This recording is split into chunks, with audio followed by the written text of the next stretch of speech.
place to ever come for a spiritual reason, you're more than welcome to join us. We are a welcoming, all-inclusive congregation. We love everybody, and we have a lot of fun together, especially when we have social events. So I hope that you'll consider coming back often. A couple notes before we start. First of all, the ladies' bathroom is over there, and the men's bathroom is over here. And those who are regular attenders here or come to the church regularly understand what I'm going to say. Please be judicious when you use the restrooms. Toilets have been replaced with more silent flushing, but if you happen to go in there, try to do it when I'm talking, rather than during the music, because it can disrupt the music. And also be careful when you close the door, because there are automatic closers on them, and they're going to go bang as you close the door. So kind of grab the handle and be careful if you happen to be in there and the music's going. Just a word to the wise, because the minute it goes bang, everybody's going to turn around, look to see who was just in the bathroom. So there you go. That will all be changed someday. I don't know when we build our new church out here, because this is our temporary facility right now. Since this is the last concert in our 21-22 concert series, I would like to recognize our St. Monica's Friends of Music who are here today. First of all, any of our angels who are here, please raise your hands. Any angels? Okay. How about benefactors? Raise your hand. All right, Doug, there we go. How about benefactor underwriters? All right. I think their names are all listed in the program, and if your name is not in there and you did make a donation, there's a little note at the bottom to please contact the office, and I'll make sure you're put on the list. If you wish to contribute to the cost of today's program, we are going to take an offering at the time of the intermission, the brief intermission, and we will encourage you to do that. The funds go directly to our Friends of Music fund, and we use that to disperse to help defray the cost of the concerts. The performers' biographies are all in the program this year. I think you should read them and be amazed at the wealth of talent and experience that is present here today. Some people come and they see a violinist, they go, oh, they play the violin. They have no idea how many thousands and thousands of hours it takes to be able to play the violin, viola, cello, or for that matter, the organ, or for that matter, even sing. How many hours of practice it takes. And so this is a wealth of experience and talent we have here today. Thank you for coming, and I'd like to do just a couple notes about Baroque music. No, it doesn't mean you're poor. One of my favorite programs now streaming is called Sunday Baroque, and if you can look it up and get it streamed into your house, it's a wonderful program. The nice thing about it is they repeat it all week long sometimes until they change it up. So you get to hear the pieces several times over. Baroque music, the Baroque period of Western music history, is one of the most innovative and expressive periods of all time. The era begins in approximately 1600 with Monteverdi in Italy, and he solidified what we now know today as tonal harmony, including keys and chords and continuous bass lines, which indicate vertical chord structures and chord progressions, all of which are still used today, 500 years later, and yes, even in the music of Justin Bieber.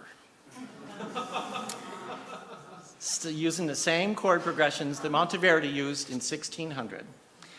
So during this period of time, 1600 to approximately 1750, many new forms were developed, particularly instrumental forms. Some of the names you would know: fugue, concerto, concerto grosso. There was also a flowering of opera, oratorio, and cantata, which were all intent on expressing human emotion through rhythm, harmony, and terrace dynamics. And this period kind of set the stage for all the future development of musical forms in the classical period, the music of Mozart, Haydn, and Beethoven, and the expression of music in the Romantic period in the 19th century. Today we are performing some well-known and several lesser-known brilliant compositions by some of the famous composers from this period. And we begin with the most well-known composer of the late Baroque period, Johann Sebastian Bach. He was so late, in fact, when he died in 1750, they figured that the Baroque period ended with him. Not quite, but sort of.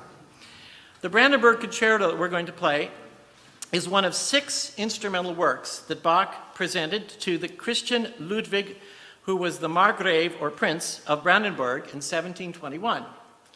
The original French title says 6 concertos for several instruments, and each concerto requires a different combination of instruments in ensemble or as soloists.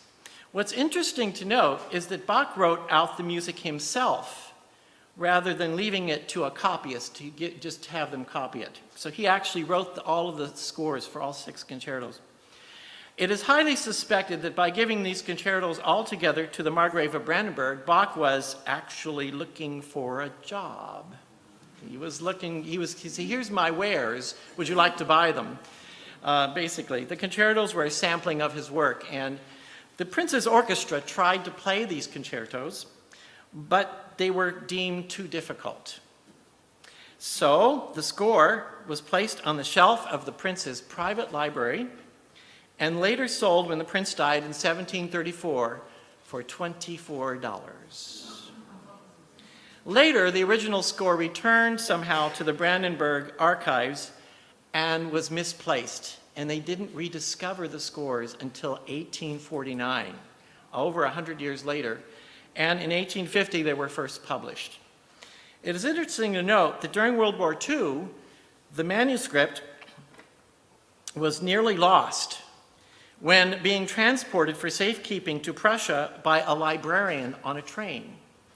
The train was attacked, and the librarian escaped from the train to a nearby forest with the scores hidden under his coat, protecting them.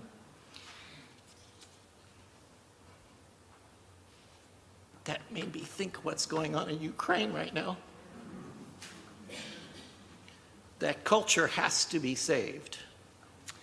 The Brandenburg concertos are widely regarded as some of the best orchestral compositions of the Baroque period. These 6 concertos are unusual because they employ, this one, number 6, employs only the lower string instruments, violas and cellos, along with the harpsichord, no violins. So we hope you enjoy the performance.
I was going to mention, when I play classical music for my music appreciation class at the college, I turn on classical music, Baroque music, classical music, Romantic music, and I look up and sometimes some of them are sitting there falling asleep. And that doesn't bother me because the music is so relaxing. It's totally different from what's in the rest of our culture these days with constant busyness. So if you feel like you'd like to close your eyes and just relax, this is our minister, Reverend Jonathan Evans.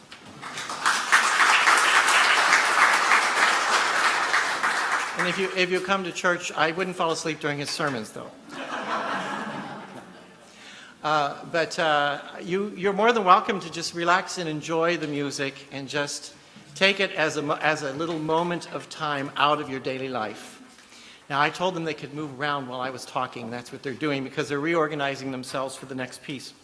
The next piece is Amore Traditore, Treacherous Love, which was composed in 1718 to 1719 during Bach's time, where he was employed at the court in Curtin. This is before he actually went to Leipzig and worked in 3 churches. He was in charge at the court. He was in charge of the chapel as well as the secular music for the court. And while he was there, he had a visitor, and the visitor was Johann Gottfried Riemenschneider. So I like that name. He was a famous bass singer, and he came to the court, And since the Prince of Cöthen was a Protestant, and even at that a Calvinist, he was not highly interested in a lot of church music or sacred music. So Bach wrote a lot of secular pieces during his time there. And this is one of only 2 Italian cantatas written by Bach. If you know cantatas, we estimate he wrote over 350 cantatas, which used a lot of the elements of opera, recitative and aria and chorus, but most of them were all sacred. So he wrote a very few secular cantatas. This is a secular cantata. And we suspect he wrote the work to entertain at the court and to showcase the 2 musicians, the bass singer and himself, because it was only originally written for harpsichord and or cello and a bass singer.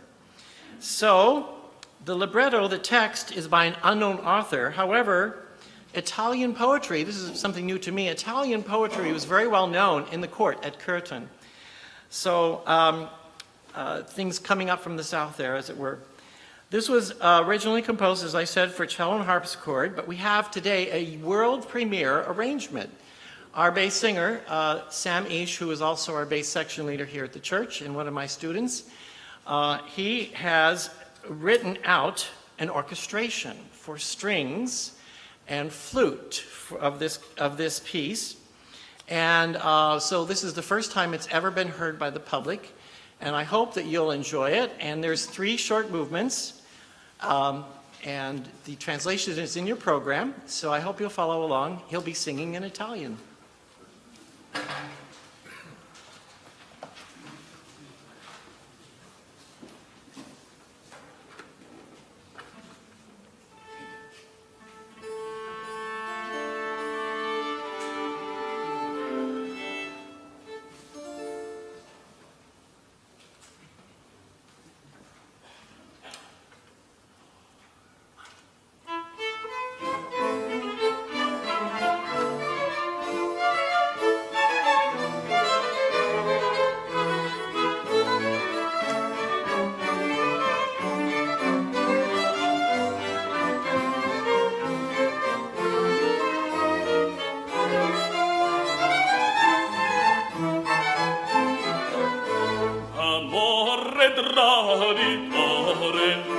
Amore traditore, tu non mi inganni più. Amore traditore, tu non mi inganni più. Amore traditore, tu non mi inganni più. No, no, tu non mi inganni più. Tu non mi inganni più. Amore traditore, tu non mi inganni più. Amore traditore, amore traditore, tu non mi inganni, tu non mi inganni, tu non mi inganni più, tu non mi inganni, tu non mi inganni.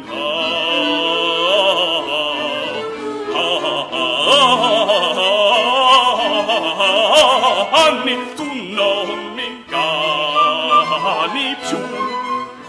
Amore traditore, tu non mi inganni più. Non mi inganni, tu non mi inganni, tu non mi inganni. Inganni più, tu non mi inganni più. Tu non mi inganni più. Tu non mi inganni, tu non mi inganni, tu non mi inganni più.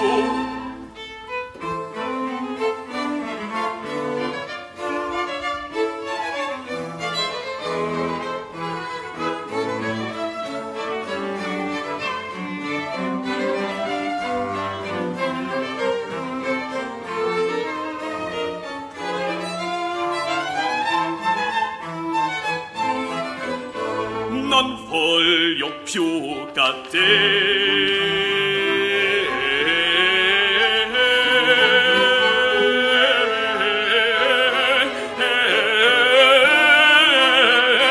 non voglio affanni pene,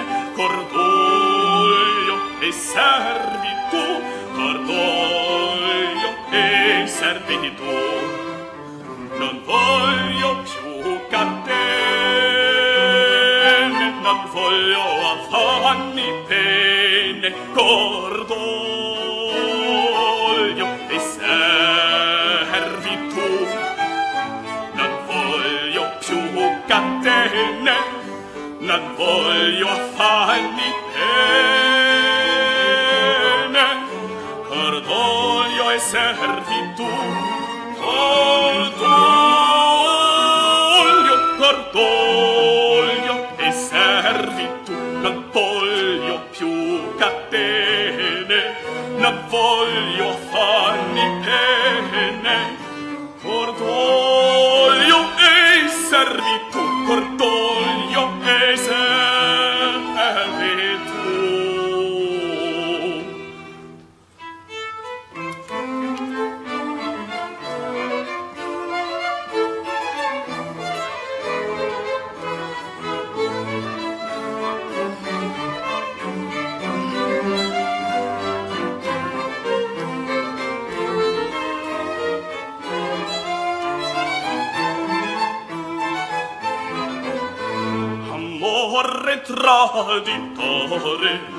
Amore traditore, tu non mi inganni più. Amore traditore, tu non mi inganni più. Amore traditore, tu non mi inganni più. No, no, tu non mi inganni più. Tu non mi inganni più. Amore traditore, tu non mi inganni più. Amore traditore, amore traditore, tu non mi inganni, tu non mi inganni, tu non mi inganni più. Tu non mi inganni, tu non mi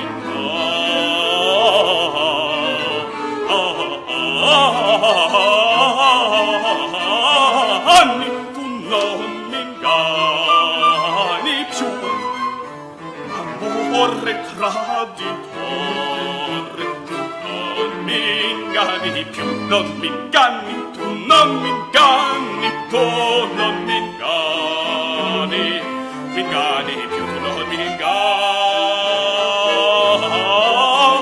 più, tu non mi inganni più, tu non mi inganni, tu non mi inganni, tu non mi inganni più.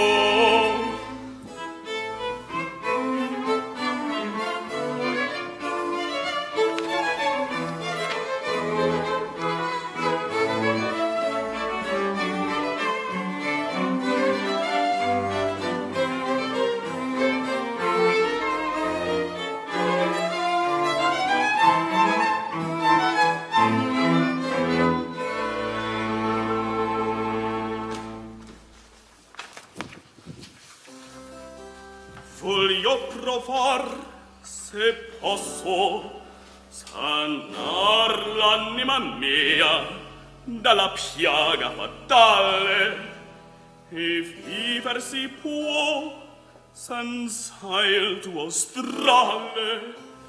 Non si ha più la speranza, lusinga del dolore, e la gioia nel mio cuore. Più tuo scherzo sarò nella mia costanza.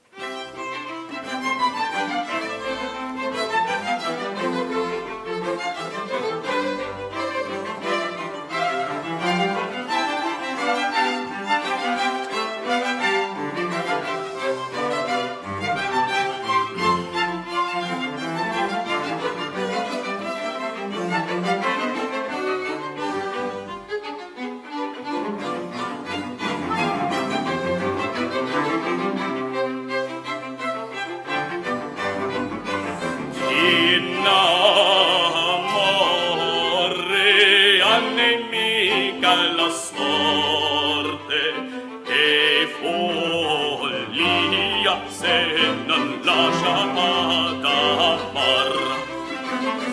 In amore a nemica la sorte e la follia se non lascia d'amar.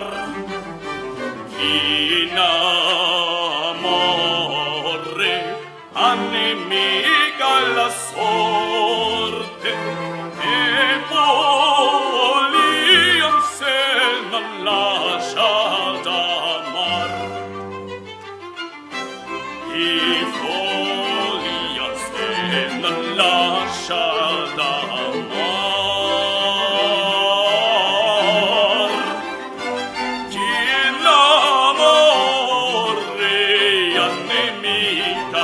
Sorte e follia se non lasciata amare le follia e la follia in amore a nemica la sorte e la follia se non lascia d'amar, non lascia d'amar.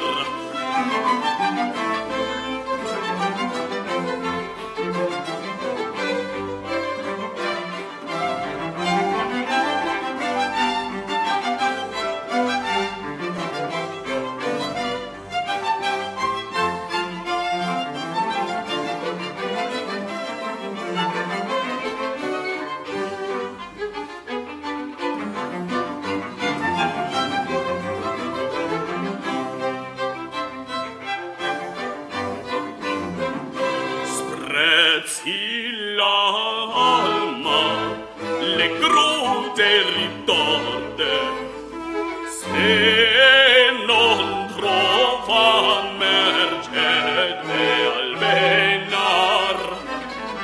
Sprezzi l'alma le crude ritorte se non trova mercede al penar.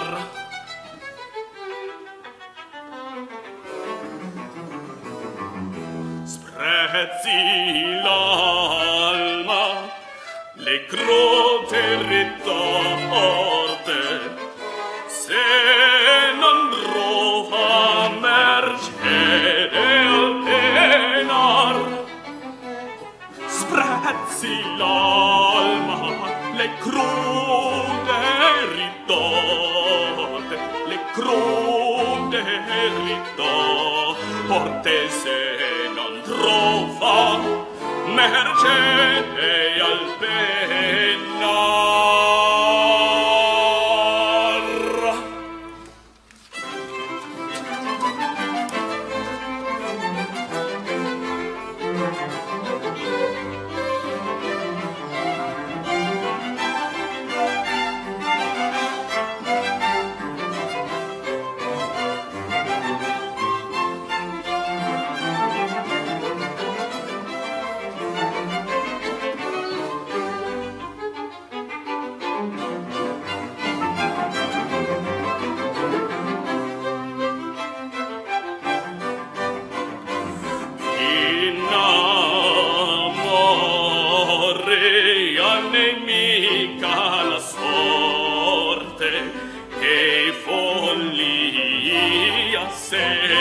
lascia d'amar.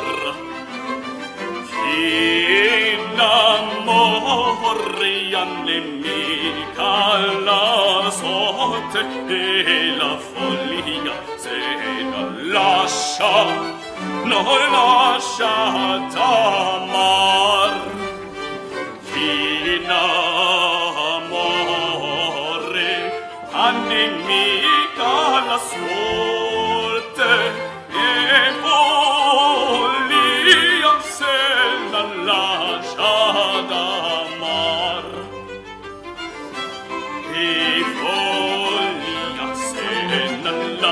lasciata amor. Chi innamore a nemica la sorte e follia se non lasciata amar e follia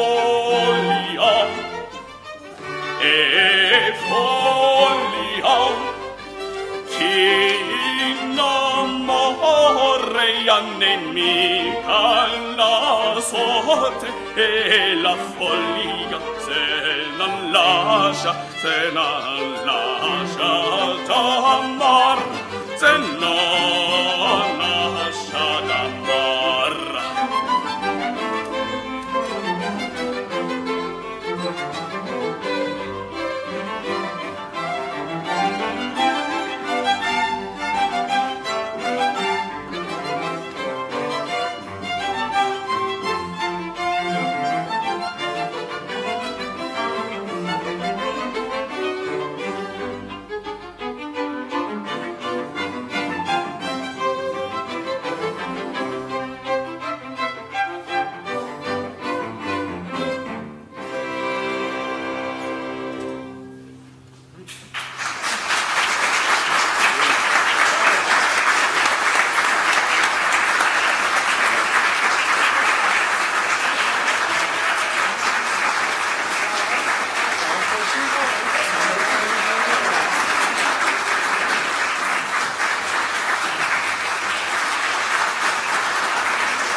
Bach never wrote an opera, but if he had, it would have been one of the most complicated operas ever written.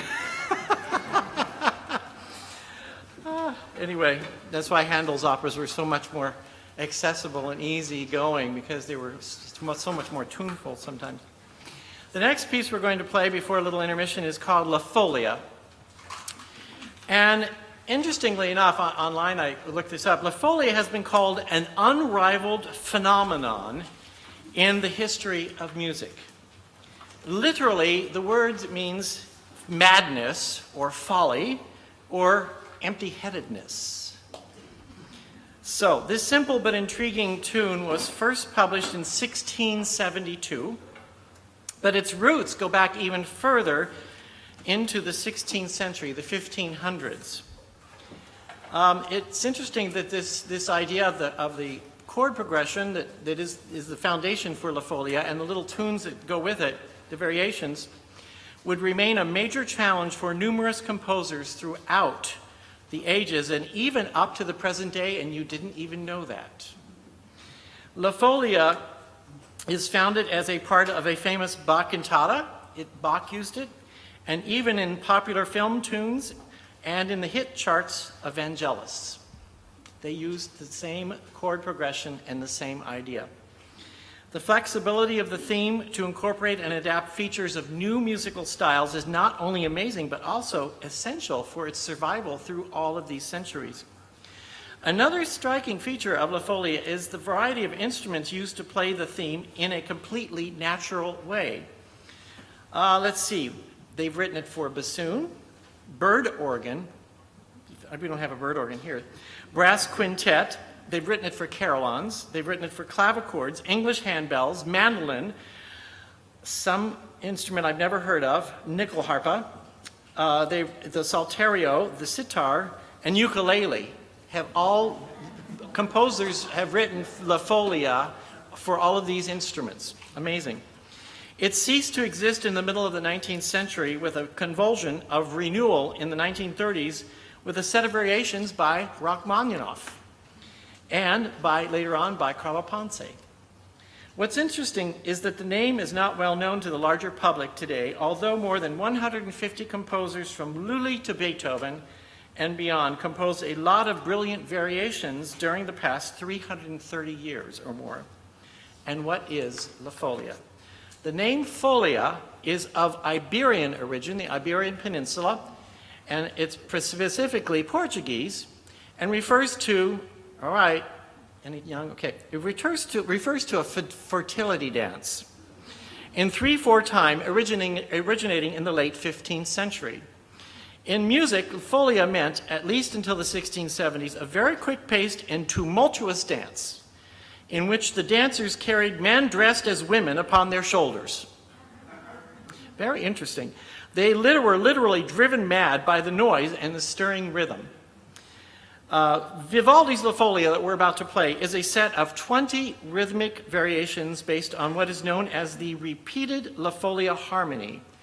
So the first movement that you're going to hear, the little short 8 measures, is actually marked adagio, it's marked slow, is the clearly defined melody and the rhythm of the 19 variations that follow. I hope that after today's concert, you will finally be able to tell your friends and neighbors about La Folia, and that by the end of the 20th variation, you are not La Folia.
So we're going to take a little intermission, and before we take the intermission, we're going to have take an offering. And I hope you'll give generously. This will go to our Friends of Music program, and we appreciate your generosity. Thank you.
Looking forward to the second half.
Hello. We're ready to start again. So we put two shorter pieces on the second half. Hi.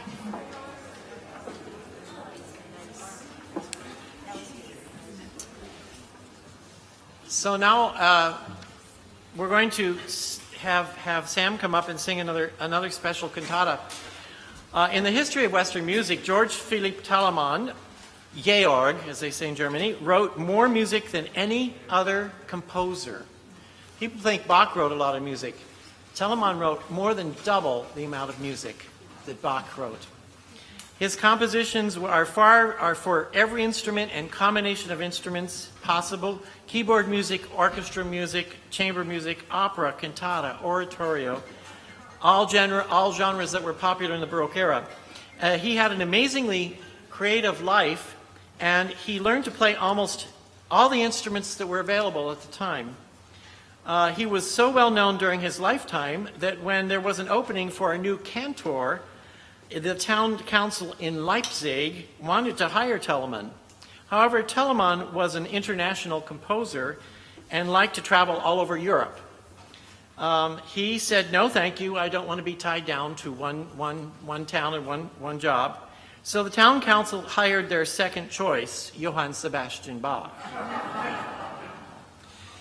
Published in 1737 in Hamburg, Germany, the Canary Cantata, which we're going to sing and perform, was probably commissioned by an unknown Hamburg pet lover. The libretto, or the text, is by an unknown author. However, the last movement is believed to have been written by Telemann himself. The last movement, if you speak German, the last movement is written in Low German, also known as Plattdeutsch, a language closer to Dutch or Old English than to High German, and spoken in the northern parts of Germany. Low German was Telemann's native language and should not be confused with folk dialects such as Schwäbisch or Palatine or Hessian or Bavarian. You know Bavarian is Munich.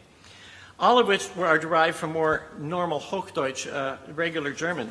This cantata is labeled Tragikmusik, tragic comic, and it is in some ways a parody of funeral music. The subject matter is curious and humorous, but in some way it seems like a serious lament. This mixture of serious performance with a curious or comical theme adds to the humor of the piece. I've seen on YouTube a performance where the singer comes out and actually finds the bird cage empty with feathers in it, because the canary, you'll find out, has been eaten by the cat. So, yet, even with its humor, Telemann and his librettist display a serious concern for the loss of life, even for a bird, and for the sadness that its owner is feeling. So, our soloist today should relate to this cantata quite well, now that he is working at PetSmart.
Dem Klang klag ich meiner Not?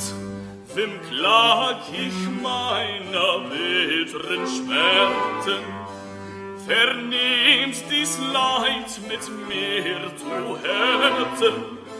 Wem klag ich diese Not? Wem klag ich diese Not?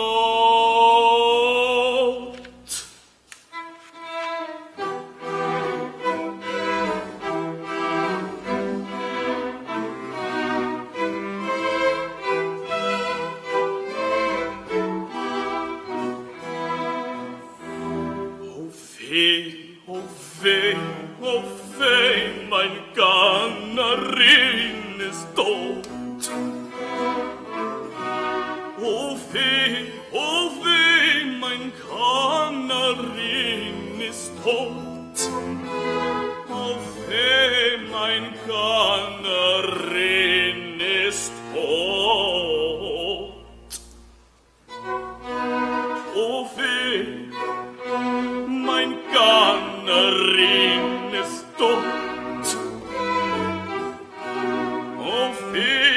Oh weh, mein Gannerin ist tot.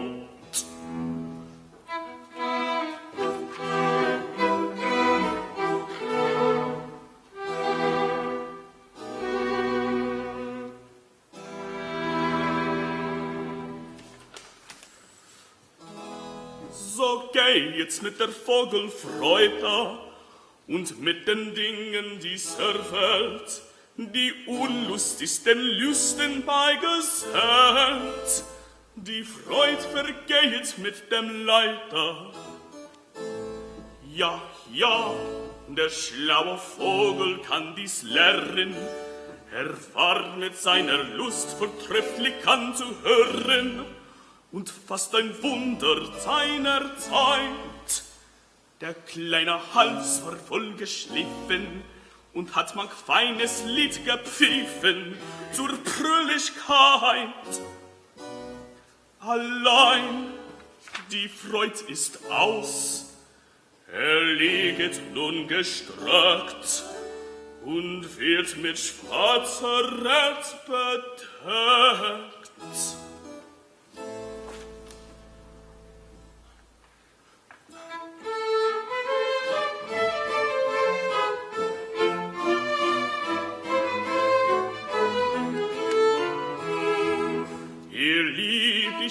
Kanarienvögel, beklaget meiner Freund und eure Zier. Ihr lieblichen Kanarienvögel, beklaget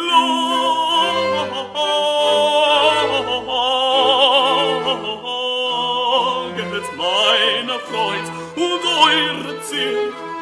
Beklaget, beklaget, beklaget, beklaget meiner Freund und eure Zier.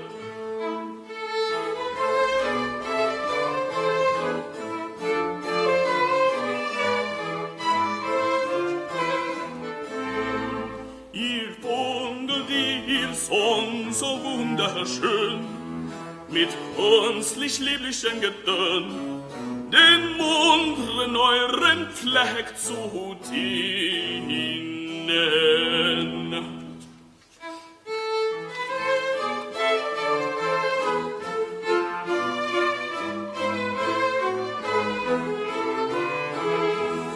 Ihr lieblichen Kanarienvögel, beklaget meiner Freund und eure Zier.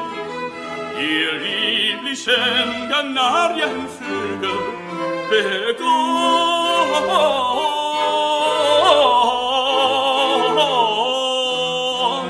meiner Freund und eure Zier. Beklaget, beklaget, beklaget, beklaget meiner Freund und eure Zier.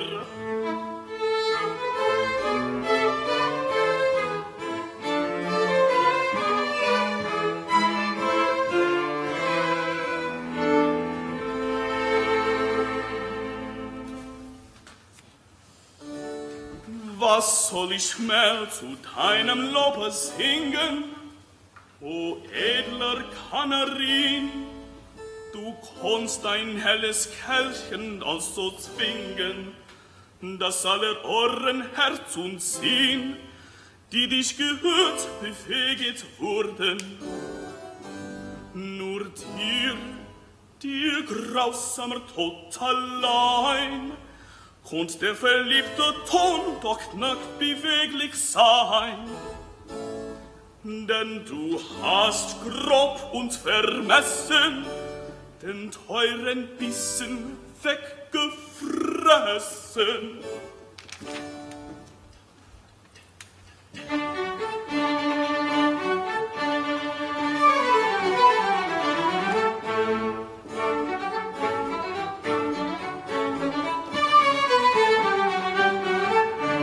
Friss das Stil der Halsanschweller, friss du unverschämter Gast.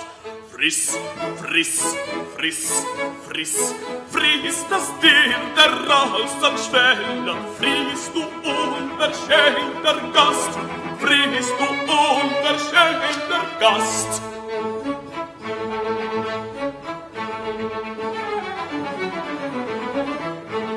Friss das Stil der Halsanschweller, friss das Stil der Halsanschweller, friss du unverschämter Gast. Friss, friss, friss, friss, friss das Stil der Halsanschweller, friss du unverschämter Gast. Friss du unverschämter Gast.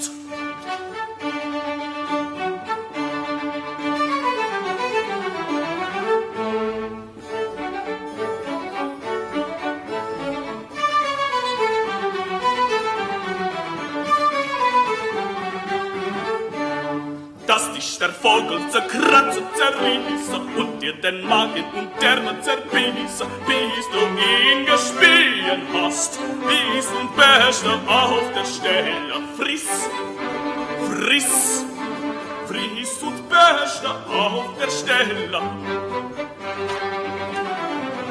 Dass dich der Vogel zerkratze, zerriesse und dir den Magen und Därme zerbiesse, bis du ihn gestehen hast.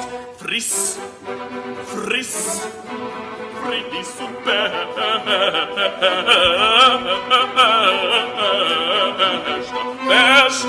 auf der Stelle.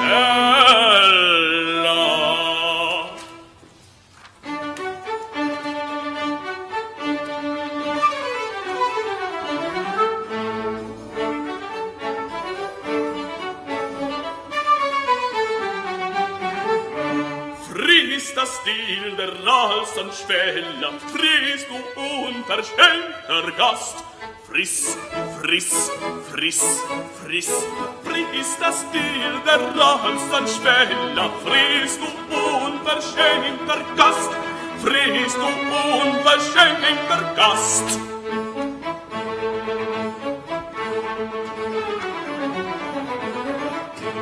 Friss das Stil der Halsanschweller,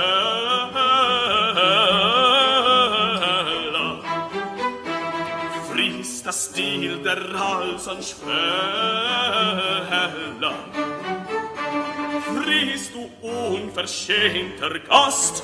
Friss, friss, friss, friss, friss das Stil der Halsanschweller, friss du unverschämter Gast.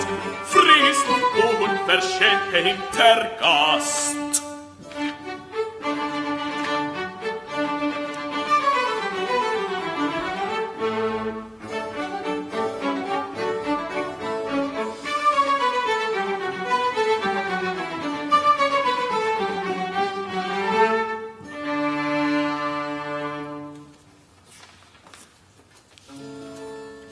Allein, was will ich ferner klagen? Was wird wohl auch nach meiner Trauer fragen? Der strenge Bruder tot. Er muss so einen Papagei als Raben so einen kann er ihn als Sperling haben zu seinem Morgenbrot und schönet keinen Vogel nicht.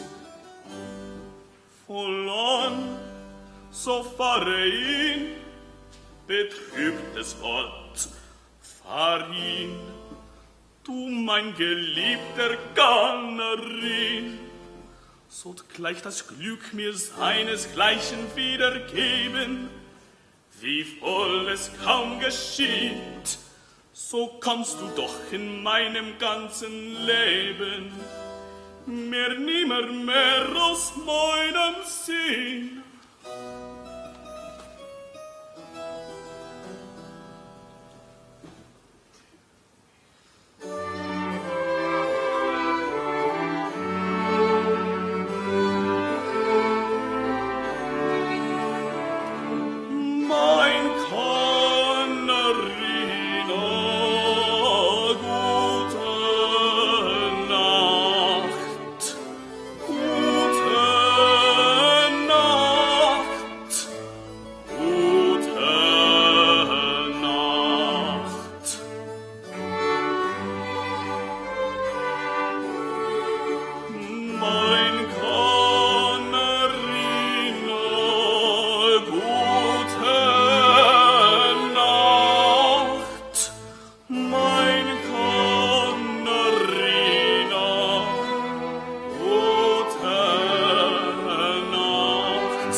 So nehmt die kleinen Glieder in eurer Hand und setzt den Vogel sanfter nieder in kühlen Sand.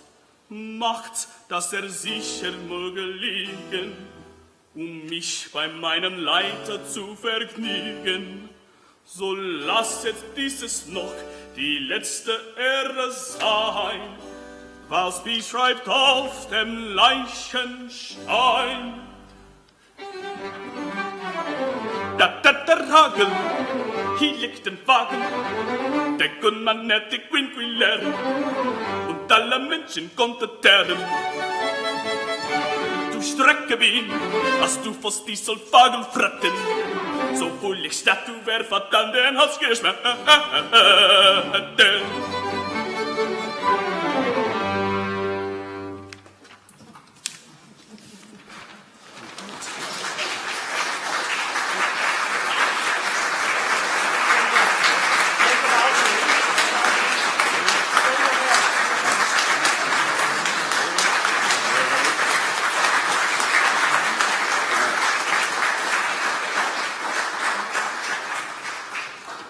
That's a lot of words. Sam's been working on that since last September. So there you go. This doesn't happen overnight. So our last piece today is a short piece. It's by Jean-Philippe Rameau, who was one of the most important French composers and theorists during the Baroque period. He replaced Lully. Oh, by the way, do you know Lully? He worked in the French court. And he was also the one who kind of started ballet, what we know as ballet, because they were doing dancing. And he was also one of the first conductors. And to conduct the orchestra, he had a big stick. And he would go like this, and that would give the beat to the orchestra. And do you know how he died? He hit his foot with the stick, and he got gangrene and died. This is a true story. This is a true story. Lully, anyway, that was Lully, not Rameau. Lully was a dominant composer of the French opera and is considered the leading French composer of his time for the harpsichord alongside with Francois Couperin.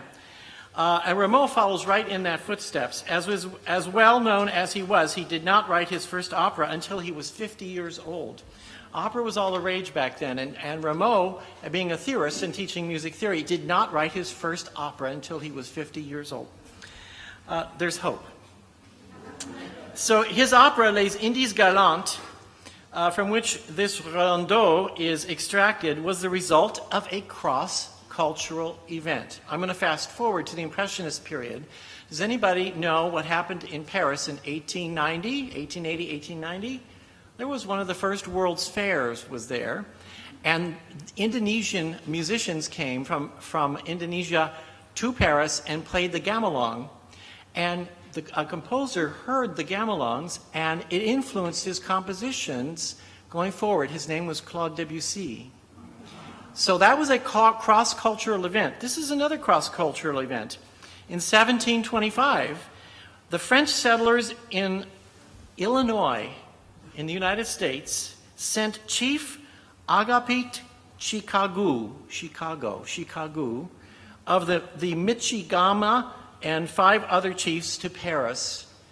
Okay? They sent them to Paris so they could meet with King Louis XV, and Chief Chicago had a letter read pledging allegiance to the French crown.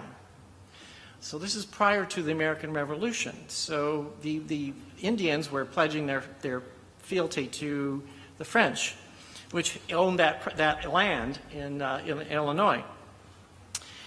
They later danced 3 kinds of dances at the Italian Theater, a performance at which, in Paris, at a performance at which Rameau was present. And this performance inspired Rameau to compose his opera Les Indies Galantes. And lest you think it was a short little opera, it was over 3.5 hours long. And 4 acts. And people didn't have anything to do. They didn't have cell phones or CD players or radio. So they would love to go and listen to live music.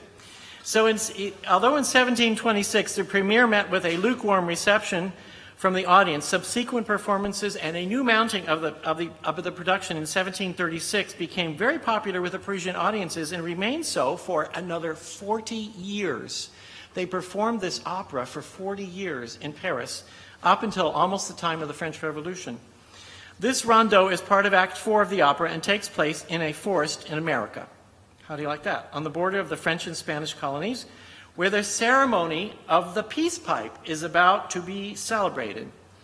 So for our performance today, I need some help. Do I have a volunteer, Dr. Judy? Come on. For our drum, I just need a drum. You can do a drum. Dr. Judy Burns and I were privileged enough to adjudicate how many, 40 young people, 40 singers and musicians for the Prescott competition at FGCU a few weeks ago. And we gave out, I don't know, $10,000 or something to burgeoning young musicians. So, were you ready? What are we doing? Well, I'm going to show you. I need one more volunteer. Braden? Over here. Do I have to keep a beat? Yes. Here's the beat. Ready? You get to do the shake. You get to do the shake. Got it? It's not hard.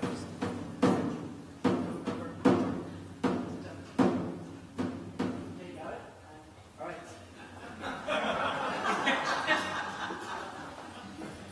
This is actually how it was performed, with percussion instruments, oboes, and other instruments, but for us today, it's strings. And here we go. Ready? Rhythm section, you ready? 1, 2, and ready? Rhythm first.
thank you, and look for our concert series next year. And right now, it's cocktail hour. Molto bene, grazie. Prego.